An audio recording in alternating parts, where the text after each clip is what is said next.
দর্শক, এই মুহূর্তে আমরা রয়েছি রাষ্ট্রীয় অতিথি ভবন যমুনার সামনে। এখানে ভিকারুন্নিসা নূন স্কুলে চলতি শিক্ষাবর্ষে ভর্তি হওয়া 169 জন প্রথম শ্রেণীর শিক্ষার্থী উপস্থিত হয়েছেন, যাদের ভর্তি হাইকোর্টের নির্দেশে বাতিল করা হয়েছে।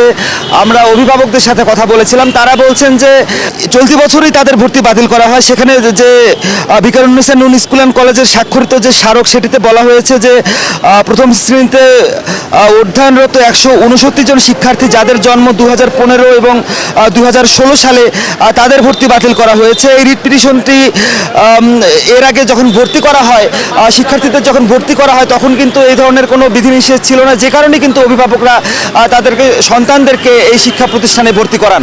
পক্ষভুক্ত হওয়ার দিনই হাইকোর্ট ডিভিশনের যে বেঞ্চে মা ও শিশুদের ভর্তির যে কমপ্লায়েন্সটি সেটি গ্রহণ করেন এবং ওয়েটিং লিস্টে থাকা আবেদনকারীদের তালিকা থেকে নতুন করে 169 জন শিক্ষার্থীদের ভর্তির নির্দেশনা দিয়েছেন। তারা তো যে শিক্ষার্থীরা এখানে অবস্থান করছেন সবাই কোমলমতি শিক্ষার্থী, এবং তারা কিছুদিন ভিকারুন্নিসার যে 4টি শাখা রয়েছে রাজধানীতে, সেখানে ক্লাসও করেছে তারা, কিন্তু হঠাৎ করে তাদের ভর্তি বাতিল হওয়ার কারণে তারা কিন্তু অন্য কোথাও কিন্তু তারা যে নতুন করে ভর্তি হবেন সেই সুযোগটিও নেই।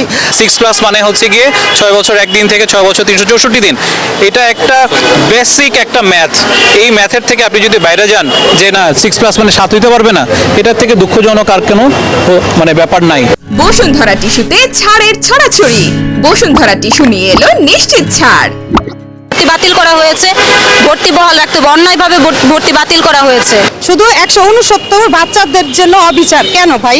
আমরা কি কোনো অপরাধ করছি? তাহলে যদি সব জায়গায় যদি এই 15-16 সাল নেওয়া হয়, একমাত্র কেন ভিকারুন্নিসার ক্ষেত্রে আমাদের বাচ্চারা পড়তে পারবে না? আমরা ভর্তি বাতিল করেছে, এখন বাচ্চাদের আমরা কোথায় নিয়ে যাব?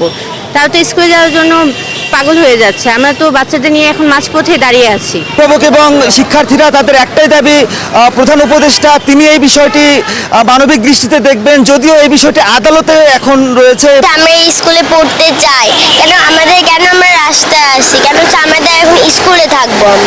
আমি স্কুলে পড়তে চাই। আমি কি দোষ করেছি যে আমাকে স্কুল থেকে বের করে দেওয়া হয়েছে? আমি আমার স্কুলকে অনেক ভালোবাসি, আমি এখান থেকে যেতে চাই না। আমরা স্কুলে যেতে চাই, আমার বন্ধুদের সাথে আবার দেখা করতে চাই। সর্বোচ্চ আদালত থেকে কি সিদ্ধান্ত আসে সেই অনুযায়ী কিন্তু নির্ভর করছে এই কোমলমতি শিক্ষার্থীদের পরবর্তী শিক্ষা জীবন।